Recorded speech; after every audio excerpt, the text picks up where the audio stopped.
ಚಿತ್ರದುರ್ಗದ ರೇಣುಕಾಸ್ವಾಮಿ ಹತ್ಯೆ ಕೇಸ್ನಲ್ಲಿ ದಿನಕ್ಕೊಂದು ಅರ್ಜಿ ಸಲ್ಲಿಕೆಯಾಗ್ತಿದೆ.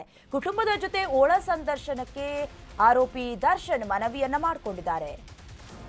ರೇಣುಕಾಸ್ವಾಮಿ ಹತ್ಯೆ ಕೇಸ್ನಲ್ಲಿ ದಿನಕ್ಕೊಂದು ಅರ್ಜಿ ಸಲ್ಲಿಕೆ ಆಗ್ತಾ ಇದೆ.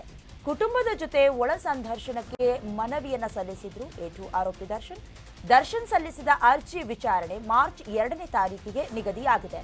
ಒಳ ಸಂದರ್ಶನ ಕೊಡೋದಕ್ಕೆ ಸಾಧ್ಯ ಇಲ್ಲ ಅನ್ನೋದಾಗಿ ಆಕ್ಷೇಪಣೆ ವ್ಯಕ್ತವಾಗ್ತಾ ಇದೆ. ಜೈಲಿನಲ್ಲಿ ಅಕ್ರಮಗಳ ಬಗ್ಗೆ ಸಾಕಷ್ಟು ಆರೋಪಗಳಿದೆ.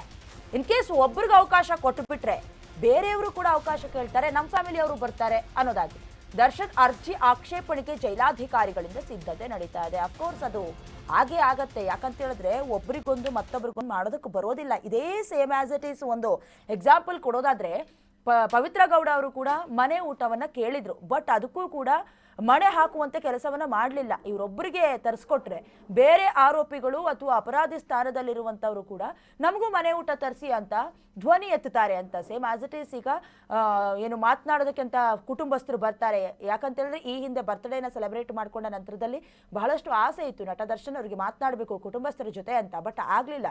ಅಥವಾ ಜಾಮೀನಿನ ವಿಚಾರ ಎಲ್ಲಿವರೆಗೂ ಬಂತು, ಕೆಲವೊಂದಷ್ಟು ಈ ಸೆನ್ಸಿಟಿವ್ ವಿಚಾರಗಳನ್ನ ಮಾತನಾಡೋದಕ್ಕೆ ಸಾಧ್ಯ ಇಲ್ಲ. ಯಾಕಂದ್ರೆ ಕುಟುಂಬಸ್ಥರು ಬಂದಂತ ಸಮಯದಲ್ಲೂ ಕೂಡ ಹೊರಗಡೆ ಒಬ್ರು ಸಿಬ್ಬಂದಿ ಕೇಳಿಸ್ಕೊಳ್ತಾ ಇರ್ತಾರೆ ಅಥವಾ ಒಂದಷ್ಟು ಸಮಯಗಳ ಕಾಲ ಅಲ್ಲೇ ನಿಂತಿರ್ತಾರೆ. ಆ ಗಡುವು ಕೊಟ್ಟಿರ್ತಾರೆ, ಅಷ್ಟರೊಳಗೆ ಮಾತನಾಡಿ ಹೋಗಬೇಕು ಅಂತ.